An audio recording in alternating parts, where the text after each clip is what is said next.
ይህንን የመሰለ ላርጎ ቤታችሁ ውስጥ ማምረት ትፈልጋላችሁ? ለዕቃ፣ ለልብስ እንዲሁም ደግሞ ለእጅ የሚሆኑ ፈሳሽ ሳሙናዎችን ቤታችሁ ውስጥ በቀላሉ እንዴት ማምረት እንደምትችሉ ቀጣይ ባለው ቪዲዮ ይመልከቱ።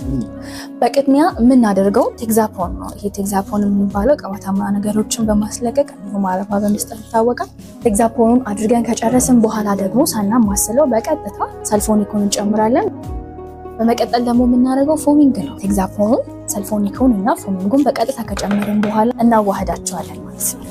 በተቻለ መልኩ በአንድ አቅጣጫ ለማማሰል እንሞክራለን፣ አረፋ እንዳይነሳ። እነዚህ ሶስቱን ግብአቶች በቀጥታ ጨምረን ካማሰልን በኋላ የምንጠቀመው ናይትሮሶል ነው። ናይትሮሶል በጥብጠን ነው ወደ ውሃችን የምንጨምረው ማለት ነው። በተወሰነ ደረጃ ያክል ወፈር ሲልልን እንጨምረዋለን ማለት ነው። ከዛ ሳናማስለው በመቀጠል የምንሄደው ወደ ሶዳሽ ነው። ሶዳሽ ደግሞ የሚያደርገው ምንድነው? ቆሻን በማጽዳት ይታወቃል።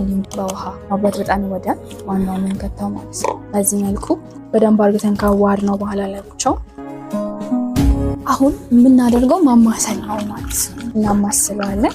እነዚህን ሁለት ግብአቶች ከጨመርን በኋላ በስተመጨረሻ የምናጨምረው ጨው ነው። ጨው ደግሞ የሚጠቅመን የበለጠ እንዲወፍር ይሆናል ማለት ነው። ለብቻው በውሃ መበጥበጥ ይኖርብናል። ያዋሃድነውን ጨው ወደ ላርጎ ጨምረውና እናማስለዋለን።